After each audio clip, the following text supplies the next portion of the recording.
la France. What the fuck? Vous nous emmenez dans quel coin aujourd'hui, Bertrand? Sortez vos combis fluo, les enfants, on part au ski. Ah, génial. Direction les Plaisir. Hautes-Pyrénées et la station du Grand Tourmalet, la plus vaste du département. 68 pistes à 2500 mètres d'altitude. Et grâce aux conditions météo actuelles, les amateurs vont pouvoir chousser comme des dingues dès la semaine prochaine, puisque 70% du domaine skiable ouvrira dès jeudi. Top à la raclette. La raclette dont on parlera d'ailleurs dans un instant avec Elisabeth Assayag. Oui. Nous allons pouvoir chousser. Donc ça se voit que vous n'êtes pas un grand skieur. Oui. Ouais, on va pouvoir y aller tout chousse. Mais J'ai envie chousser, c'est hyper mignon. Hein. Non, mais C'est un nouveau mot.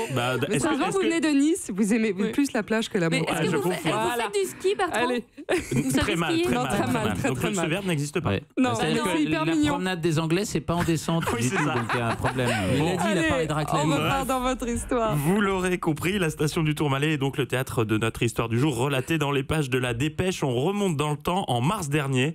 Après une matinée passée à profiter des magnifiques pistes offertes par le domaine du Grand Tourmalet, un skieur décide de savourer ce qui, pour moi, vous l'aurez compris, représente le meilleur moment d'une journée de ski, la pause déj au resto d'altitude.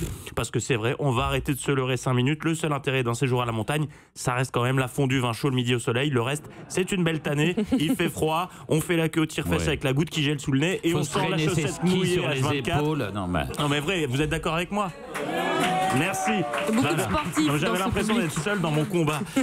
marcher avec des chaussures de ski horribles. Horrible. Elles sont plus légères maintenant. J'adore. Alors revenons au resto d'altitude du Grand Tourmalet. Pendant que notre skieur déjeune, un homme mal intentionné profite de cette pause gourmande pour lui voler ses skis. Et c'est pas sympa ça. Montant du préjudice, 310 €. Oula, c'est fort. Oui, ah non, pardon. Non, ça c'est le montant de son addition pour les 2 sandwichs raclette, les 2 coca et le yaourt nature.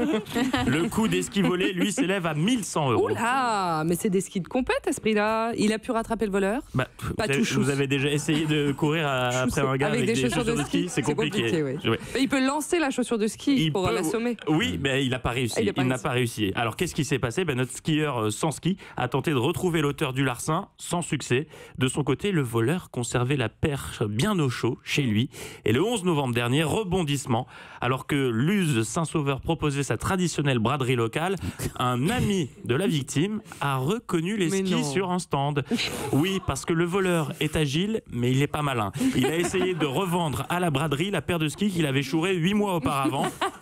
La gendarmerie a été prévenue et ce sont les militaires, rien que ça, qui sont allés cueillir le voleur à son domicile, qui devra prochainement répondre de ses actes devant la justice. Oh. Quant à notre skieur malheureux, il va pouvoir chousser comme il le veut, avec sa paire fétiche qui lui a été remise 8 mois après le vol. Ah, vous Mais me dis donnez donc. envie de chousser. Eh oui. En montagne, quand même, la justice s'applique rapidement. Ah oui, oui. Ça, à Paris, ça, c'est pas inaperçu. Alors ça c'est sûr. Mais est-ce que chousser s'est trompé? Ben, je sais Ah, pas. En tout cas, chousser, Ouais. c'est foncer, quoi. C'est vrai. Surtout avec vous, Bertrand Chameroy. Merci pour cette belle Je vous en histoire. prie.